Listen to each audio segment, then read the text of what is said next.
नमस्कार दोस्तों, मैं महेंद्र कुमार स्वागत करता हूं आप सभी का आपके अपने YouTube channel MK study centre में।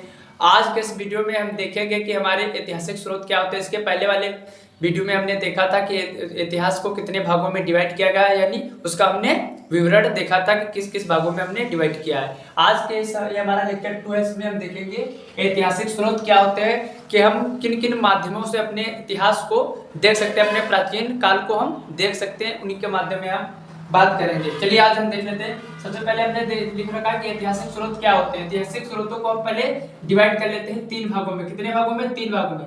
चलिए सबसे पहले हम इसको 3 भागों में डिवाइड कर लेते हैं।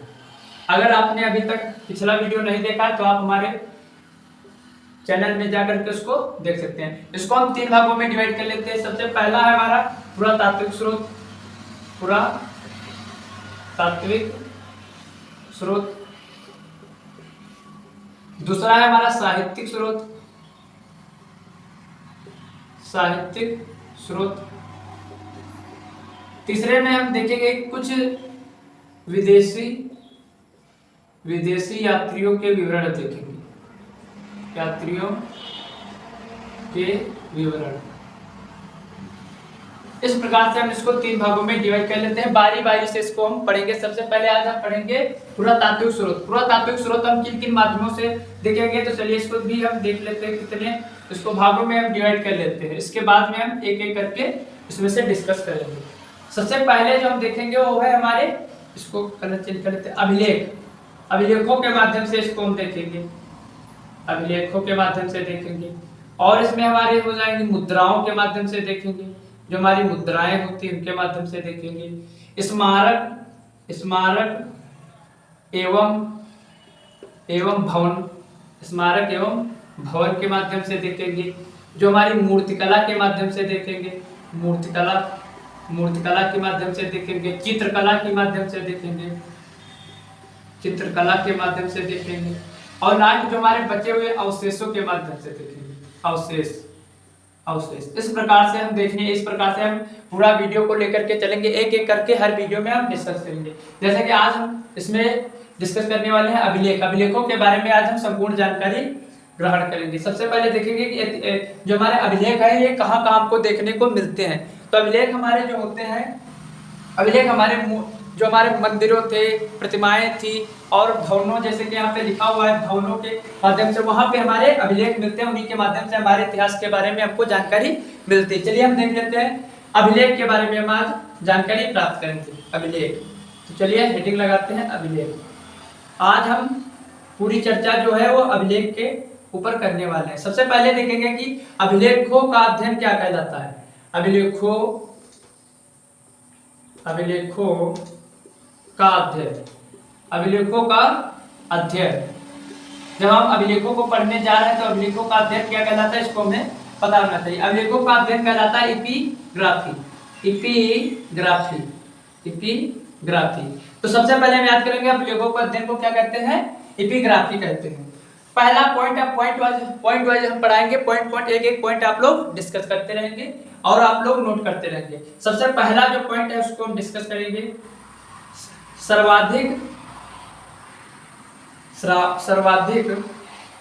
सर्वाधिक पठनीय, यानी पढ़ने योग्य, देखने और समझने योग्य पठनीय अभिलेख किसके हैं, तो अशोक के हैं। अशोक क्या थे, एक राजा थे, शासक थे, अशोक के हैं। वो किस भाषा में लिखे हैं उसको भी डिस्कस करेंगे, जो कि प्राकृत भाषा में, प्राकृत भाषा में है। ये हमारा पहला पॉइंट हो गया। अब इसमें देखेंगे अगला पॉइंट क्या, इसमें जो अभिलेख है, पूरे अभिलेख जो अभिलेख मिलते हैं, सर्वाधिक अभिलेख कहाँ पे मिलते हैं, तो हमारे किसके मिलते हैं, अशोक के अभिलेख मिलते हैं। इन्हीं से हमें इसके पुरातात्विक स्रोतों के बारे में जानकारी अधिक मिलती है। तो सबसे दूसरा पॉइंट देखते हैं। दूसरा पॉइंट हमारा क्या है, दूसरा पॉइंट पूर्व हैदराबाद, यहाँ पे हैदराबाद लिख लेते हैं। पूर्व हैदराबाद में स्थित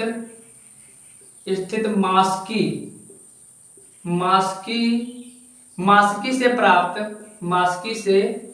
प्राप्त अभिलेखों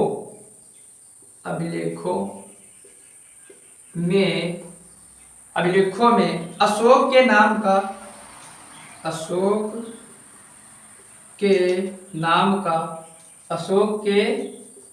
का स्पष्ट उल्लेख मिलता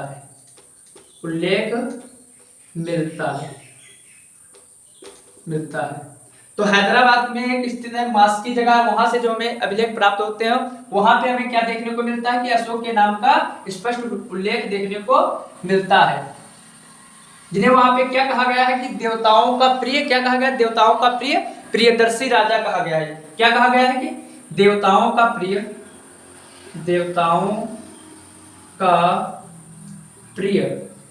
प्रियदर्शी राजा कहा गया है। प्रियदर्शी राजा कहा गया। आशा करता हूं आपको इतना समझ में आ गया है। आप स्क्रीनशॉट ले सकते हैं, तब तक इसको हम रफ कर देते हैं। इसको आप स्क्रीनशॉट ले लीजिए, बहुत ही इंपॉर्टेंट क्लास चल रही है, आप लोग स्क्रीनशॉट ले लीजिए। चलिए इसको हम मिटा देते हैं क्योंकि हमको जगह थोड़ी प्रॉब्लम है, इसीलिए इसको हम मिटा करके इसके अगले वाले पॉइंट डिस्कस करेंगे। यहाँ पे हम इसको भी अब रफ कर देते हैं।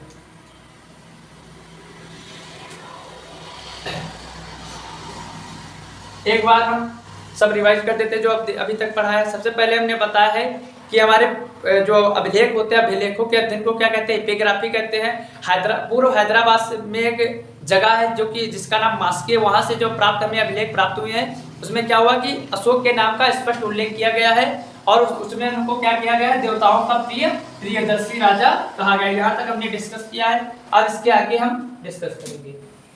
चलिए अगले पॉइंट अभिलेखों के बारे में हम कर रहे हैं। अभिलेखों अब देखेंगे अगला पॉइंट क्या है। अधिकांश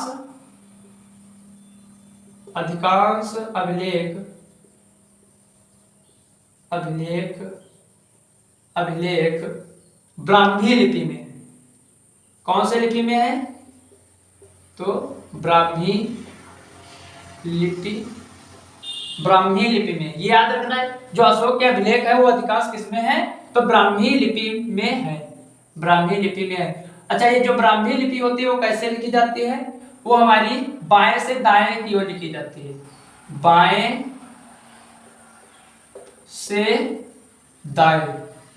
से दाएं लिखी जाती है। कुछ अगला पॉइंट डिस्कस करेंगे। पश्चिमोत्तर प्रांतों से प्राप्त अभिलेख कौन सी लिपि में है? तो खरोष्ठी लिपि में। खरोष्ठी लिपि में है। कौन से लिपि में है? खरोष्ठी लिपि में। अच्छा, ये जो हमारी ब्राह्मी लिपि थी वो बाएं से दाएं लिखी जाती थी, लेकिन जो खरोष्ठी लिपि है वो किधर से लिखी जाती है? तो वो हमारी दाएं से बाएं लिखी जाती है।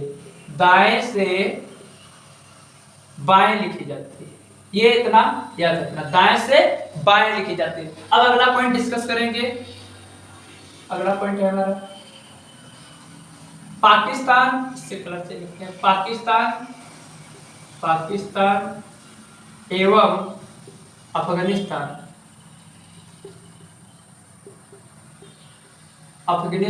से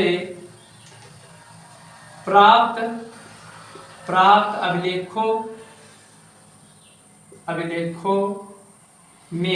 अभिलेखों में यूनानी, इसे कलर से चेंज करके लिख लेते हैं, आप भी ऐसे ही नोट्स बनाते हुए चलेंगे। यूनानी एवं आर्मेयिक। कौन से? यूनानी एवं आर्मेयिक लिपियों का प्रयोग हुआ है। आर्मेयिक लिपियों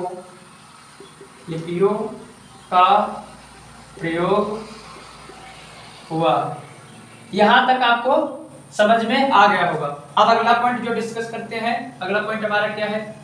अगले पॉइंट में हम डिस्कस करेंगे कि हमारे जो अभिलेखों का ज्ञान मिलता है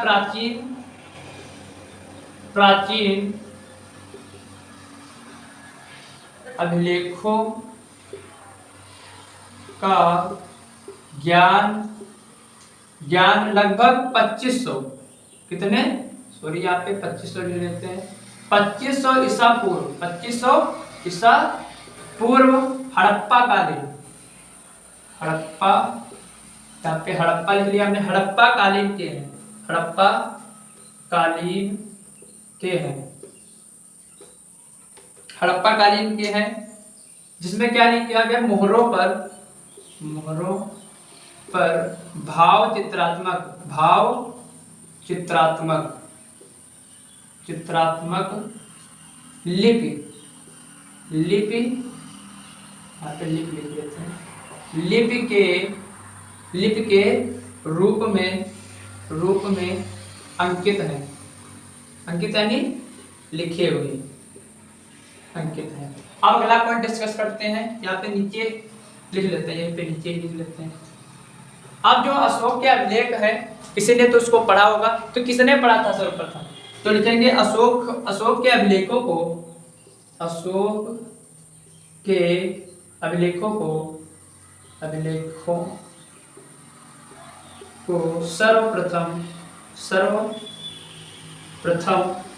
सर्वप्रथम जेम्स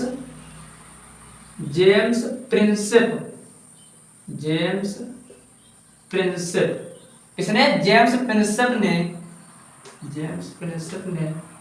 1837 ईस्वी में पढ़ा था, 1837 में अध्ययन किया था। तो जो अशोक के अभिलेख है, इसको किसने पढ़ा, तो जेम्स प्रिंसेप ने पढ़ा था। कौन से सन में पढ़ा था, तो 1837 ईस्वी में पढ़ा था। मेन जो पॉइंट, हमारे पाकिस्तान अफगानिस्तान से जो प्राप्त अभिलेख है, तो कौन कौन से लिपि में लिखे गए थे, यूनानी एवं आर्मेक, और अधिकांश जो अशोक के अभिलेख है वो कौन से लिपि में है, तो ब्राह्मी लिपि में है, जो कि हमारी बाएं से दाएं लिखी जाती है। और जो पश्चिमोत्तर प्रांत से हमारे अभिलेख जो प्राप्त होते हैं वो खरोष्टी लिपि में होते हैं, खरोष्टी लिपि में है, जो कि हमारी कैसे लिखी जाती है, दाएं टू बाएं लिखी जाती है। चलिए इसको हम रफ कर लेते हैं, फिर आगे देखते हैं। ये आप स्क्रीनशॉट ले सकते हैं इसको। चलिए इसको हम जल्दी से रफ कर देते हैं।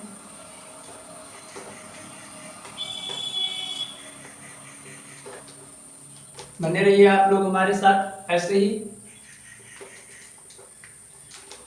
चलिए अगला पॉइंट हम डिस्कस करते हैं।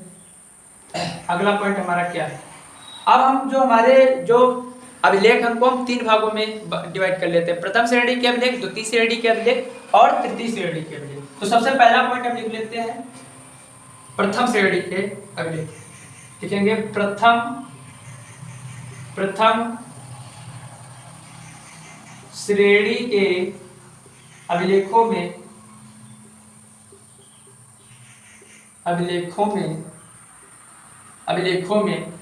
क्या दिया गया प्रथम श्रेणी के अभिलेखों में, तो अधिकारों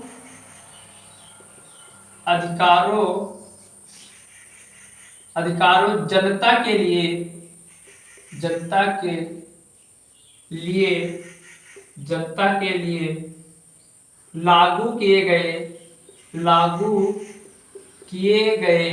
लागू किए गए सामाजिक आर्थिक ले लेते हैं, आर्थिक एवं प्रशासनिक ले लेते हैं, प्रशासनिक राज्य देशों एवं निर्णयों का उल्लेख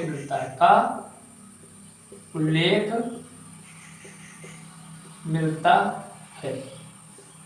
तो कोई अगर पूछ लेता आपसे कि प्रथम श्रेणी के अभिलेखों में क्या मिलता है, तो सीधे तौर पे हम कह सकते हैं कि जनता के लिए जो बनाए गए कानून थे या नियम थे, कौन कौन से नियम, सामाजिक हो सकते हैं, आर्थिक हो सकते हैं, प्रशासनिक एवं राजनीतिक, उसमें जो निर्णय लिए जाते थे वे हमारे इसमें है प्रथम श्रेणी के अभिलेखों में मिलते हैं देखने को। अब देखेंगे हम द्वितीय श्रेणी के अभिलेखों में क्या मिलता है, जिसमें हम देख सकते हैं सबसे ज्यादा जो सामाजिक एवं आर्थिक मनुष्यों के बारे में जानकारी मिलती है, जैसे हमारे जैसे एग्जाम्पल ले लेते हैं अशोक के अभिलेख, अशोक के अभिलेख, अशोक के अभिलेख, ये हमारे अशोक के अभिलेखों में क्या मिलता है, तो जनता के अधिकारों के बारे में हमें जानकारी मिल जाती है। चलिए अब अगला देख लेते हैं द्वितीय श्रेणी के अभिलेख। द्वितीय श्रेणी के अभिलेखों, द्वितीय श्रेणी के अभिलेखों में जैन, बौद्ध, वैष्णव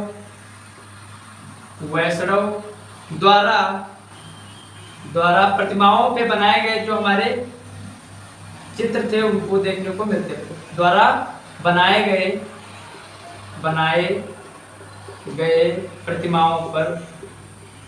प्रतिमाओं एवं मूर्तियों पर बनाए गए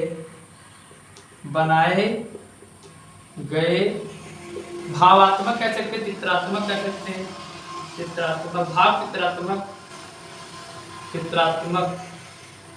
चित्रात्मक देखने को मिलते हैं। तो हमारे द्वितीय श्रेणी के हमारे अभिलेख हो गए। अब तृतीय श्रेणी के अभिलेख देखेंगे। तृतीय श्रेणी के अभिलेख देखेंगे। तृतीय श्रेणी के अभिलेखों में राजाओं के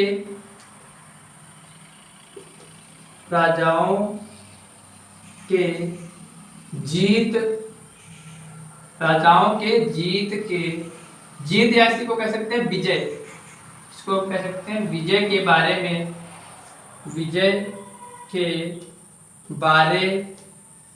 में देखने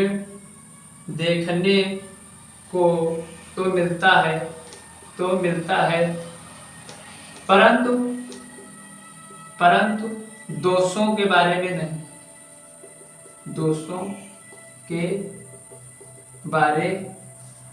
में नहीं, इसका मतलब ये हुआ कि लड़ाई होती थी, राजा जो होते थे वो जीत जाते थे, लेकिन ये उसका कारण हमें पता नहीं चलता था कि किस कारण वो युद्ध हुई थी। अब इसको हम रफ कर लेते हैं, एक पॉइंट बचा है उसको भी देख लेते हैं, उसके बाद में हम वीडियो को एंड करते हैं। चलिए एक पॉइंट बचा है इसको हम देख लेते हैं। लास्ट जो पॉइंट है हमारा इसी पे हम डिस्कस कर लेते हैं। आपने सुना होगा कि भारत के कई सारे नाम है, उसी में से एक नाम है भारतवर्ष। भारतवर्ष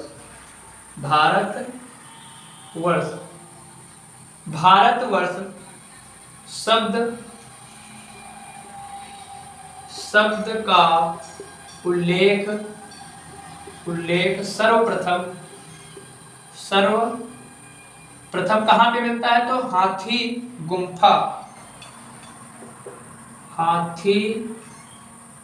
गुम्फा के अभिलेखों में देखने को मिलता है।